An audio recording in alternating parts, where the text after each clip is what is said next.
New York સ્ટેટના બટેવિયામાં 67 વર્ષના એક ગુજરાતીની ધરપકડ કરવામાં આવી છે. ઉપેન્દ્ર પટેલ નામના આ શખ્સ પર ફોર્સિબલ ટચિંગ અને સેકન્ડ ડિગ્રી હરાસમેન્ટનો ચાર્જ લગાવવામાં આવ્યો છે. બટેવિયામાં આવેલી ફેડરલ ડ્રાઈવમાં નવેમ્બર 13ના રોજ સવારે 10:50 આ ઘટના બની હતી, જેની ફરિયાદ મળ્યા બાદ પોલીસે ઉપેન્દ્ર પટેલને અરેસ્ટ કર્યા હતા. તેમના પર કોઈને જબરજસ્તી ટચ કરવાની સાથે સેકન્ડ ડિગ્રી ફિઝિકલ કોન્ટેક્ટ મતલબ કે ઝપાઝપી કરવાનો આરોપ છે. ધરપકડ બાદ ઉપેન્દ્ર પટેલને જેનસી કાઉન્ટી જેલમાં મોકલી આપવામાં આવ્યા હતા.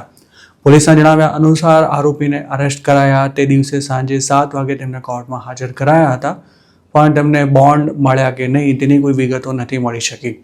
67 વર્ષના ઉપેન્દ્ર પટેલના ઇમિગ્રેશન સ્ટેટસની કોઈ માહિતી પણ પોલીસે શેર નથી કરી.